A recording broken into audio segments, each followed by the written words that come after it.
Сайн байна уу? Намайг Мишель гэдэг. Би Ernst & Young компани 6 дахь жилдээ ажиллаж байна. Өнөөдөр миний нэг өдрөөр хамт танилцгаая.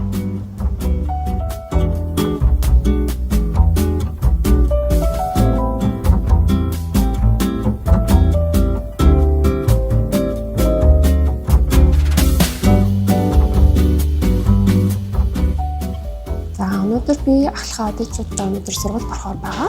Өдөөс хашаа болохоор харилцагчд маань манайхаар зөвлөгөө авахар манай устдаар ирж уулзахаар байгаа.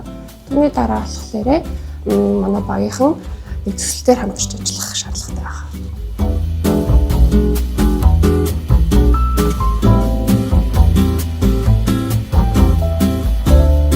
Миний салбарт орж ажиллах болсон шалтгаан гэх юм бол аудит нь маш олон төрлийн салбарт үйл ажиллагаа явуулдаг харилцагчтай хамтарч ажиллаж тухайн салбарын талаар маш өргөн цагийн мэдлэгтэй болох боломжтой байдаг.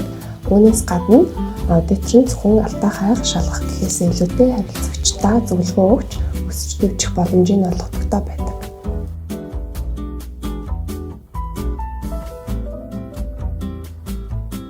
За өнөөдөр ингээд манай ахлах аудиторуудын маань сургалт үргэлжилж байна. Сургалтын өрөөлөг орцгоё.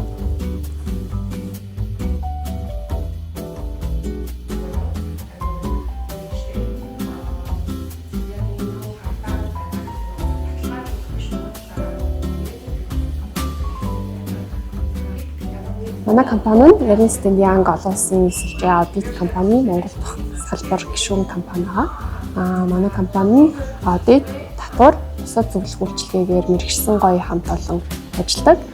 Тэгээд би энэ гоё хамт олонны нэг хэсэг болж ажиллаж байгаа даа сэтгэл хангалуун байдаг.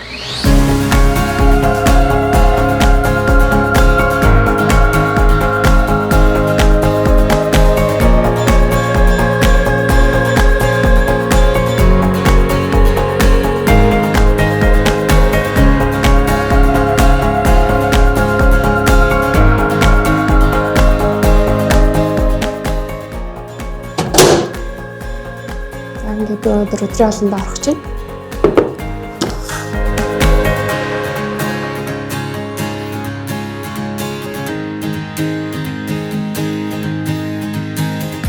Манай компани дотоодын топ 100 аж ахуй нэгжээс гадна гадаадын хөрөнгө оруулалттай маш олон компанид аудитын үйлчилгээ үзүүлж удирдлагын зөвлөмж загтлаа гэж ажилладаг.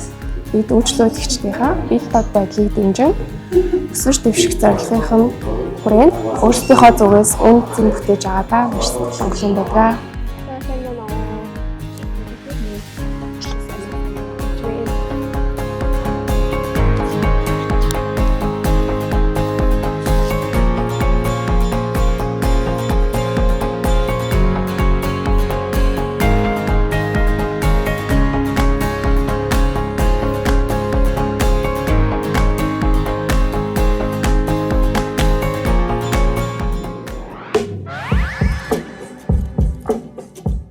Миний хувьд болохоор 2020 онд анх туслахын аудитораар орж исэн. Түүнээс хойш тасралтгүй дэвшсээр агаад одоо аудитын менежерээр ажиллаж байгаа.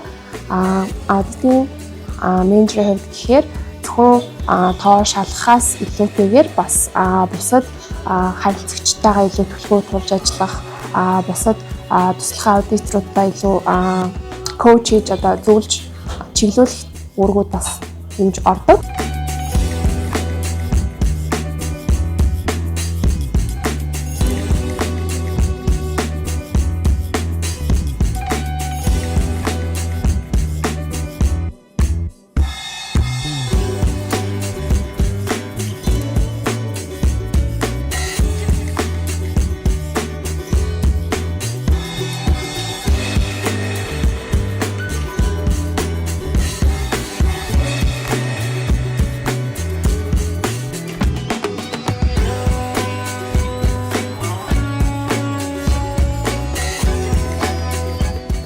За өнөөдрийн төлөвлөсөн ажлуудаа хийж дуслаа. Бид өдөр бүр үйлчлүүлэгчдийнхээ аюул тод байдлыг хангаж ажиллаж байгаадаа сэтгэл хангалуун байдаг.